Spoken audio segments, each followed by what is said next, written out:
So I think in the school system, they don't want us to learn about money because they just want to pump out good employees that do what they're told. I mean, if you look at school, it's opposite of what it takes to be successful in real life.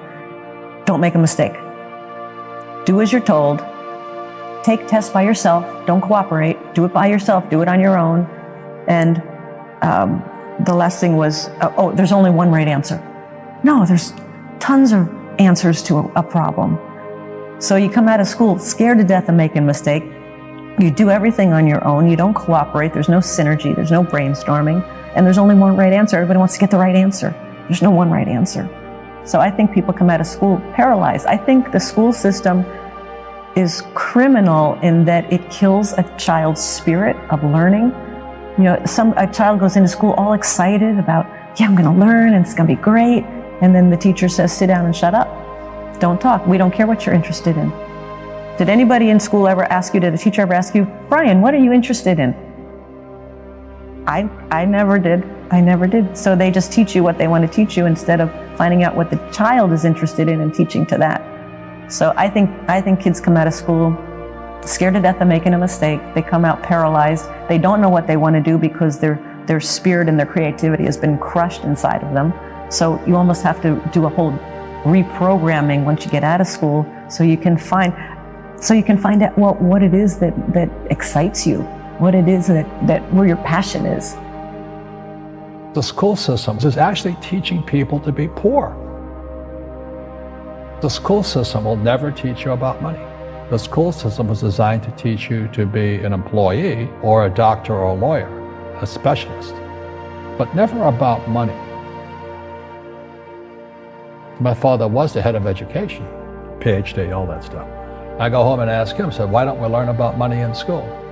And he looked at me and says, because the government doesn't let us teach that subject.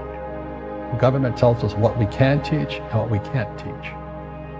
And I thought that was strange. And I said, but aren't we going to school to learn about money? He says, no, your job is to get a job. Poverty is passed on. It's taught in your families. And middle class is taught in families. And so the people right now who are sitting at home, who are struggling financially or worried about money or unhappy, they may be making a lot of money, but unhappy with what they're doing, it was probably taught to you. You know, your super ego was taught, get a job, work hard, or you'll never be rich, or the rich are evil, or whatever. And until you change your mindset, Correct. Money won't help you, right? Correct. And we see that with people that win the lottery, people that make more money, they still have the same problem. Right. Because they have that poor man's soul. Correct. If you're poor, you'll always be poor.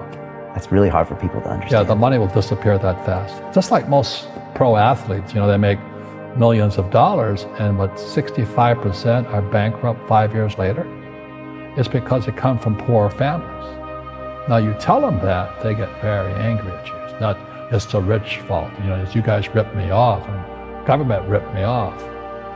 But unfortunately, what Mr. Lipton was saying, it's passed down genetically. The moment I pay you, you think like an employee. That's the trap. Entrepreneurs work for free.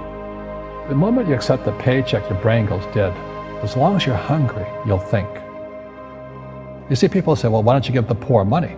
So the only problem with that is it just creates more poor people. Give a man a fish, he fishes for the day, or eats for the day. Yeah, you give a man a fish, you get a lot of people who want more fish, But you teach them to fish. But you are the Robin Hood of knowledge, because I see you giving this knowledge out, and do the rich people cringe and say, don't tell them that, Robin? Yes. Don't tell people what you know. Right. Keep them poor. Poor will always be amongst us, because it starts up here. It's in their words, and the words become flesh. When they say, I can't afford it, or I can't do that, they go down. They become what they say. And I meet so many people, I can't afford it. You think I'm made of money? My PhD dad, he says, what do you think I am, made of money? I can't afford that. And my rich dad would say, that's why he's poor. Poor people say, I can't afford it, I can't do that, I don't have time. Because it's an escape. It's an escape, you know what I mean? It's easy to say, I can't afford it. Oh, I'm too tired. Oh, I can't go to the gym. When you could go to the gym. No, I can't. Truth is, I'm just too lazy to go to the gym. And you play it safe, and you don't introduce new risks into your life, and right. So I have job security. Right. And your rich dad used to say what instead of, I can't afford it? How can I afford it? How can I do that? What would it take, or why should I do that? A question opens the mind, a statement closes the mind. See, when you say, I can't afford it, your mind shuts down, and you become what you say. I once heard Andrew Tate say this really well. He says, you and I can't make money. You and I can take other people's money in exchange for value. That's the piece that I added to it. And I know he meant that way, meaning you don't just go and club someone over the head and take their money. Right. The governments make money. They literally can print money. They can make money. You and I can't make it. All you and I can do with money is give value in exchange for money. And so then you start thinking, well, what are all the different ways I can take money from people in exchange for value?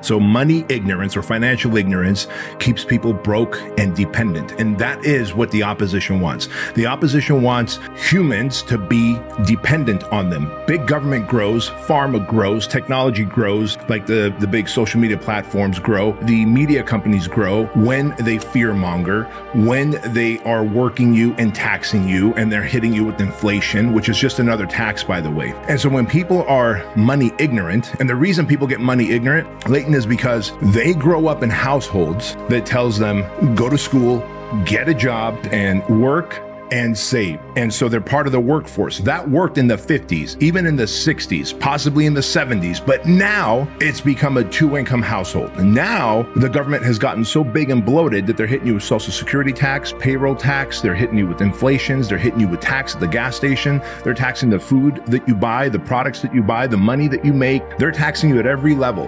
When you put money into a bank, they hit you with so many fees and service fees, fees to take your money out, fees to put your money in, fees if you miss a little deadline for something. Basically, every dollar that you make is getting chomped up and eaten. The problem is most people see that happening. They're frustrated when that happens to them, but they don't know what to do about it because mom and dad never taught them money intelligence. And so they stayed money ignorant because the household was, well, we don't talk about money around here. Money is not a conversation we bring up. It's rude to bring up conversations about money. When you have money conversations in the house, even if you are broke, if you just start learning about money and teaching your kids about money early on, then they are not afraid of money. They don't think that money is just for other people and not for everyone else. And so the reason people stay money ignorant is because they are told that money's bad, money's evil, we don't talk about money, it's rude to talk about money. No, it is okay to learn how money works. And the way money works, bro, is that the government makes money. That is part of the game of money. Money is a game. So you try and add value and get money is the first step. Trade your time for dollars. And then you try and leverage other people's time and energy to get money. And then you try and get passive income by seeing if you can create a course or a service online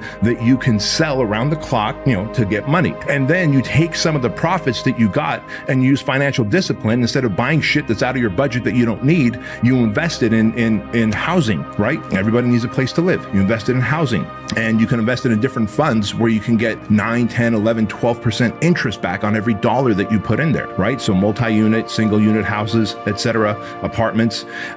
Crypto is another great place to put money in right now. Precious metals are another place. There's Forex, but you have to study this stuff. All these words that I just threw out, multi-unit housing, you have to study. What is a fund? You have to study it, Google it, YouTube it. If you leave in the comments that, hey, I don't know what this stuff is, can you explain? If you are waiting for me to hand feed you, spoon feed you how money works and educate you, you are not my son, you are not my daughter. And so I will not do that. But what I will do is I will set out the crumbs for you to follow and understand what Forex is, how crypto works, how to buy in the trough and how to sell at the peak, how to figure out where the trough is in every industry, in housing, in precious metals, in stock, in crypto. Because when you're able to do that, then you realize, man, I've got money intelligence. And sometimes it is like gambling, right? I told you I lost about almost $500,000, or I will probably lose $500,000 because of this whole Forex and then a crypto situation that took place, and my money's going to disappear. But I don't take that as a kick in the shorts. I just go, hey, that's okay. I've still made millions throughout the year.